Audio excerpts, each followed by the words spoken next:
Agora o Hexa vem, hein? Será mesmo? E aí, turma, tudo bem? Chegando para falar da data FIFA da seleção brasileira, os dois primeiros jogos do Carlo Ancelotti à frente da seleção canarinho.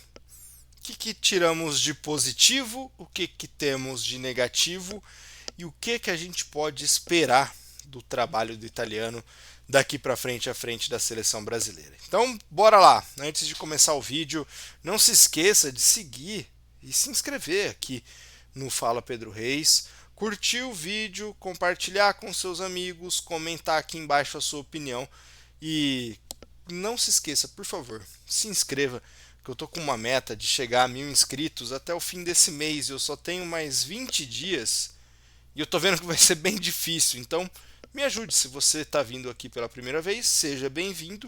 Se inscreva aqui no canal. Então, bora lá?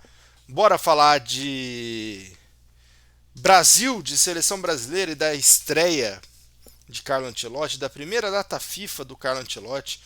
Saiu a primeira vitória de Carlo Ancelotti, o primeiro mosaico de Carlo Ancelotti. Então vamos falar dessa data FIFA da seleção brasileira. Primeiro de tudo, a evolução ela é bem fraca mesmo, assim.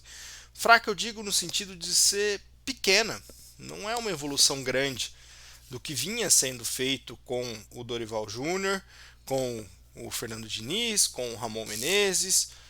Não é uma evolução tão grande. Isso ficou claro.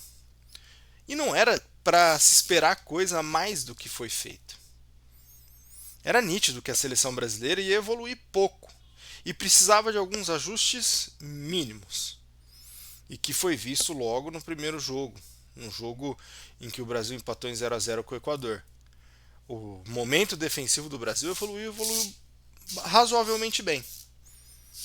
E passa muito pelo momento ofensivo. Por que eu falo isso? O Brasil deixou de tomar gols. Só que o Brasil, pela primeira vez em muito tempo, a seleção brasileira deixou de ser uma seleção brasileira daquela posse de bola insossa, nula, que tinha quando o Dorival Júnior, por exemplo, era técnico. Daqueles dois zagueiros que só passam de lado, daquele volante que só toca para trás, do passe curto. Isso ficou claro que houve uma evolução. A gente não pode brigar com a imagem. O resultado lá no Equador não foi bom, a postura para mim não foi boa. Era para o Brasil ter atacado mais, ter buscado mais o gol lá no Equador. Mas em determinado momento e em algumas ações já dava para perceber que quando precisasse o Brasil teria um pouco mais de qualidade na saída de bola, buscaria passes mais diagonais, que é uma característica do Ancelotti, buscaria mais a linha de fundo, uma progressão mais rápida em direção ao gol do adversário, que é uma das características do Ancelotti. E aí isso ficou muito nítido no jogo contra o Paraguai, porque aí os papéis se inverteram. O Brasil jogando em casa, precisando buscar a vitória para garantir a classificação, e o Paraguai com o empate se classificaria direto. E aí a gente viu, de fato, aquilo que ficou um pouco claro, que ficou um pouco nítido no jogo do Equador, ficou muito claro e muito nítido no jogo contra o Paraguai na Neoquímica Arena. Não foi um primor de criação, não foi um primor de posse de bola, não foi um time que massacrou o Paraguai, mas foi um time elétrico, insinuante e, na medida do possível, pelo pouco tempo de treino que teve, agressivo. Sabe por que é agressivo? Durante o jogo contra o Paraguai eu estava observando uma coisa e me veio na cabeça uma reflexão. Como eu queria ver times do Brasil que joguem com os seus zagueiros construindo no ataque na intermediária ofensiva. Como foi com o Marquinhos e o Alexandro construindo na intermediária ofensiva. Sem aquele passe do zagueiro que domina atrás do meio-campo e a única opção que ele tem é a bola longa, que vai ser certamente cortada pela defesa, ou o passe de lado. Não, o Brasil construía para a bola chegar o mais rápido possível nos seus pontas, construía para a bola chegar o mais rápido possível nos seus laterais. E aqui no Brasil, eu vejo um time fazer isso assim de forma muito fluida, que é o Flamengo. O Flamengo do Felipe Luiz consegue fazer isso. Muito porque tem dois zagueiros construtores sempre em campo, que foi o que o Ancelotti escolheu para jogar. Dois zagueiros construtores. E isso ficou claro que um time com dois zagueiros construtores consegue amassar o adversário. Não é insosso. Isso não é característica dos zagueiros, de quem está jogando. Porque na última teve uma convocação do Dorival, acho que foi a última convocação dele, que jogou com o Murilo e o Marquinhos, dois bons zagueiros construtores. Teve com o Marquinhos e Léo Ortiz, dois ótimos zagueiros construtores. Essa mudança, que ficou mais nítida no jogo do Paraguai, ela passa pela orientação. Eu não quero vocês aqui, eu quero que vocês atuem daqui para frente. Eu não quero que vocês passem a bola para trás. Eu quero que vocês busquem o mais rápido possível os extremos. Eu quero que vocês saiam de trás buscando um passe para o Casimiro fazer o domínio orientado. E eu vou falar do Casimiro, que para mim é peça importante para isso. Ou então um passe que ache os meias. É esse tipo de postura que mudou do Ancelotti para os trabalhos anteriores, até para o trabalho do Tite.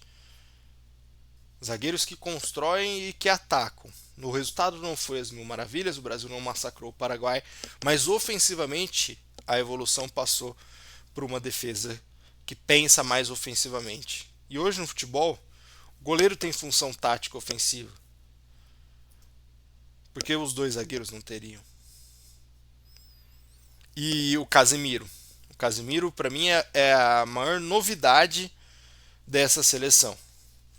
Como o Casemiro é bom, né? E não só marcando em coberturas, que para mim foi o principal destaque dele contra o Equador. Ontem ficou claro que o Casemiro é bom rompendo linhas, que o Casemiro é bom no domínio orientado, saindo da marcação. A quantidade de bola que chegou para ele, pressionado, em que sem ele relar na bola, só com um drible do corpo, dando o gato, dava o gato aqui, puf, saía sem relar na bola com o domínio orientado, cortando linhas, quebrando linhas. Eu tô falando de um jeito mais técnico, mas o cara, ele dá o gato e sai, dá o gato e sai, dá o gato e sai. Toda bola assim. Isso ajuda muito.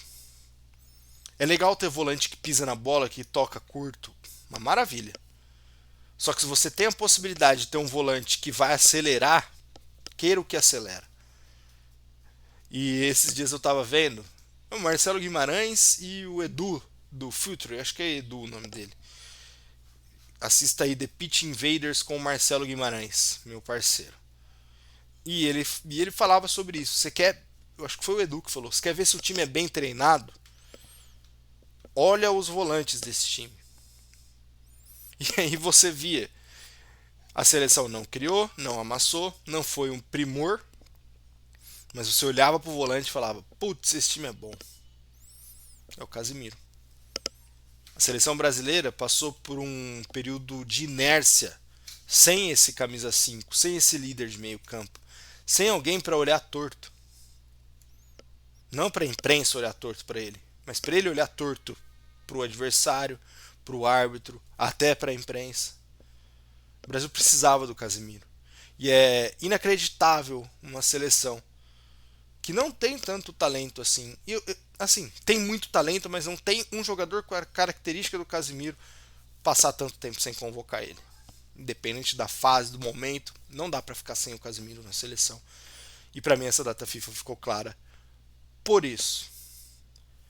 Quem sobe e quem desce na balança? O Alexandro sobe, ninguém conhecia. Talvez só o Ancelotti conhecia quem que era o Alexandro, por causa do jogo do Lille na Champions contra o Real Madrid, que ele foi muito bem. Talvez só ele sabia quem que era o Alexandro. E esse sobe. E para mim esse já carimbou vaga na convocação para a Copa. Só não vai se machucar. Pode ter certeza disso, só não vai se machucar. Porque na hora da estreia, no momento difícil, sem entender, sem ninguém saber quem que é, foi lá, jogou, liderou, muita qualidade. jogador zagueiro que passa para frente, não tem toquinho de lado. Esse garantiu a vaga dele na Copa, viu? Não só foi o Brasil, não foi só o Casemiro, o Alexandre também. No ataque, o Martinelli, ontem contra o Paraguai, gostei. Acho que tem espaço, que cabe. É... Vamos ver outro que cresceu no conceito. O Alisson fez bons jogos. E aí, não dá para contar com outro goleiro a não ser o Alisson. Na lateral esquerda, o Alexandre, se manter esse nível físico, também está com um caminho bem trilhado, porque o Ancelotti vai dar moral para jogador mais tarimbado para fazer essa mescla com a molecada. E eu acho que quem caiu um pouco no conceito, Richarlison é óbvio que caiu, o Andrés Pereira, que não foi nem relacionado para o segundo jogo, caiu, o Carlos Augusto, que não foi relacionado para o jogo contra o Paraguai, e o Beraldo entrou como lateral esquerdo. Então o Beraldo é uma opção de lateral esquerdo e o Carlos Augusto, que é lateral esquerdo de origem, não é a opção. Caiu no conceito do treinador. Richarlison, Carlos Augusto, Andreas. Daí eu acho que o Estevão caiu um pouco. Muito pela qualidade, pelo que jogou bem o Martinelli, mas perdeu espaço. E é isso, é só o primeiro passo. O Hexa vem, Pedro? Não dá para ter certeza de nada. Brasil é favorito?